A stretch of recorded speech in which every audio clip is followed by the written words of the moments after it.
नमस्कार दोस्तों। अभी परसों हम लखनऊ में थे तो हमारे एक मित्र ने पूछा कि आप लोग तो महिलाओं की राजनीतिक समझ बढ़ाने के लिए लगातार कार्य करती आई हैं, तो आपको क्या लगता है कि इससे महिलाओं की समझ बढ़ी है?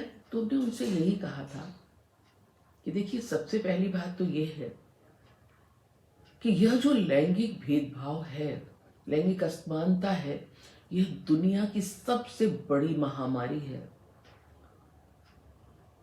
इसने हमारे देश की सिर्फ महिलाओं के लिए को ही पीछे नहीं छोड़ा है।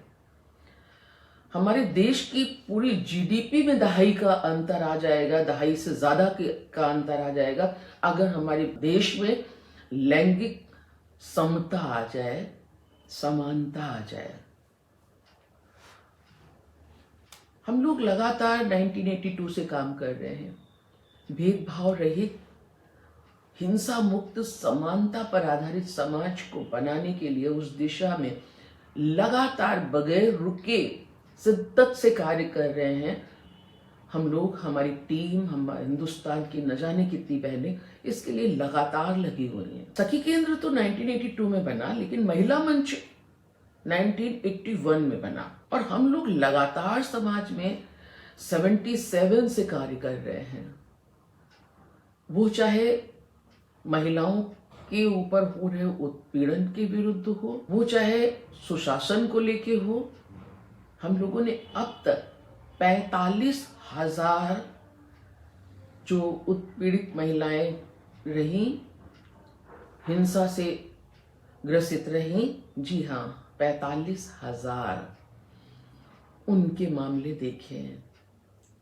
23,000 से ज्यादा हल किए हैं समस्याएं, न्याय दिलाने की कोशिश की है, उन्हें न्यायिक प्रक्रिया से जोड़ा है हम लोगों ने। असंगठित मजदूर महिलाओं की समस्या रही हो, मार्जिनलाइज मजदूरों की समस्याएं रही हो, हम लोगों ने हर तरह से, जहां एक तरफ उन्हें अधिकार दिलाने के लिए संबंधित जो डिपार्टमेंट सरकार के साथ एडवोकेसी और लॉबिंग की है, जहां एक तरफ हम लोगों ने लड़ा है उनके लिए, उन्हें जागरूक किया है, ये सब कार्य जहां हम एक तरफ करते चले जा रहे हैं, वहीं दूसरी ओर हम लोग 89 से महिलाओं को राजनीति की समझ के बारे में भी उनसे चर्चा करते रहे हैं। और राजनीतिक समझ बढ़ाने के लिए 89 से हमने म्युनिसिपल कॉरपोरेशन में तमाम सारी कैंडिडेट महिलाओं को लगातार खड़ा किया और 89 से अभी तक खड़ा करते चले आए हैं। मेयर के लिए भी खड़ा किया है हम लोगों ने। और उसकी एक सबसे बड़ी वजह यही रही कि महिलाओं की जब वो इलेक्शन में खड़ी होती हैं, तो वो, जैसे कि सोनी ने कहा था कि हम जीते नहीं हैं लेकिन हम हारे भी नहीं हैं। यही स्थिति महिलाओं की होती है।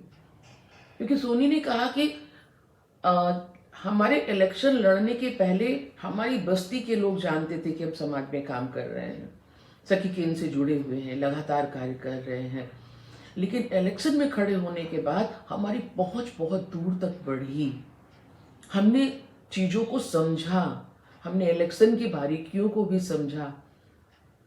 हम लोग लगातार कैंपेन शुरू करते हैं जब भी पार्लियामेंट के या विधानसभा के इलेक्शन होते, तो हम लोग हमेशा कैंपेन शुरू करते हैं। सबसे बड़ी बात तो यह है कि हम पीपुल्स का मैनिफेस्टो तैयार करते हैं। बहुत सारे लोगों की उसमें भागीदारी होती है और इस मैनिफेस्टो को हम हर पार्टी के लोगों को देते हैं कि ये हमारा मैनिफेस्टो है, ये हमारा घोषणा पत्र है, जिनको जनता ने तैयार किया है। काफ़ी मेहनत करते हैं उस पर, बहुत सारी वर्कशॉप्स, बहुत सारी चर्चाओं के बाद वो तैयार होता है। और हम शपथ पत्र भी देते हैं और ये भी हम सब महिलाओं के बीच में चर्चा के लिए देते हैं, जिससे उनको भी समझ में आता है कि हाँ, ये हमारा मैनिफेस्टो है, ये हमारा घोषणा पत्र है। और बहुत सारे लोग ये भी जानने की कोशिश करते हैं फिर कि पार्टियों का घोषणा पत्र क्या है, हमारे लिए वो क्या क्या करना चाहते हैं, क्या क्या घोषणाएं कर रहे हैं। तो एक तो हम लोग म्यूनिसिपल कॉरपोरेशन के इलेक्शन में लगातार लोगों को खड़ा करते आ रहे हैं।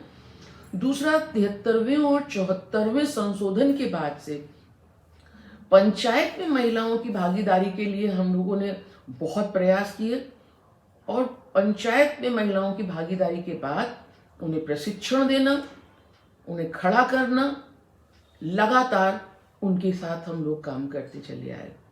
और यही नहीं, उनके बीच जैसे हम लोगों ने टीसीएस के माध्यम से अभी कुछ दिन पहले भी 5000 महिलाओं को साक्षर करने का बीड़ा उठाया। और गांव में जिन बहनों को साक्षर करने की बात आई, उसमें तमाम मुखिया बहनें, जो प्रधान थी, जो अंगूठा लगाती थी, उन्होंने जब पढ़ाई शुरू की और जब सीखा अक्षर मिला के पढ़ना, तो उनके अंदर और इच्छा जगी। उन्हें लगा कि उनकी तो दुनिया ही बदल रही है। फिर उन्होंने अपने घर में बहुत सारे लोगों ने ट्यूटर लगा के लड़कियों को बुला के पढ़ाई आगे भी जारी रखी। और अभी भी वो मिलती है तो बहुत खुश होके कहती है कि अब हम चीज़ों को पढ़ते हैं और खुद साइन करते हैं। अब हमारे पति या हम अपने बेटे या किसी पे निर्भर नहीं होते हैं।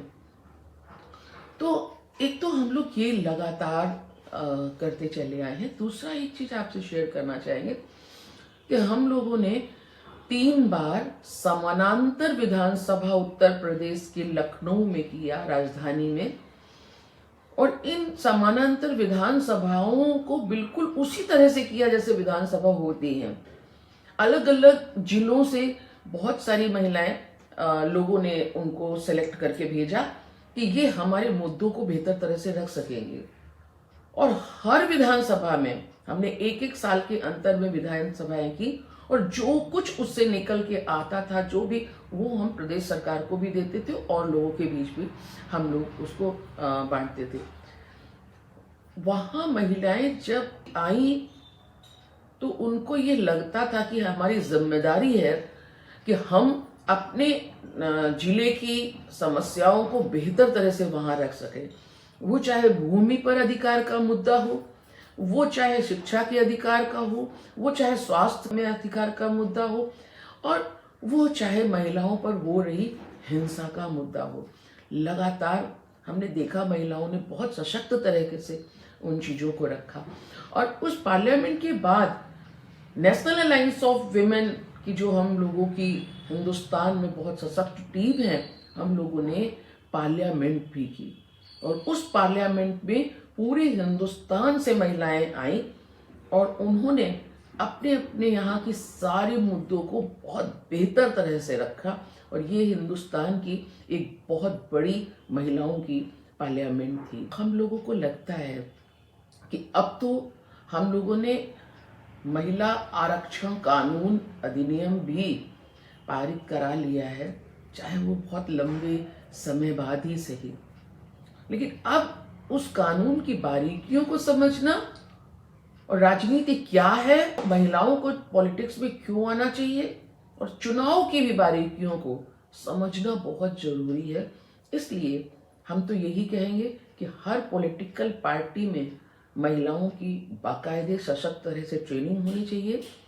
और जो भी ऑर्गेनाइजेशन है, जितने भी महिला संगठन हैं, उनको ये जिम्मेदारी लेनी होगी कि वे महिलाओं का बेहतर तरह से राजनीति में भागीदारी क्यों ज़रूरी है, उनका पॉलिटिकलाइजेशन क्यों ज़रूरी है, इन सब मुद्दों पर बहुत बेहतर तरह से ट्रेनिंग दें और बहुत बेहतर तरह से लोगों को तैयार करें।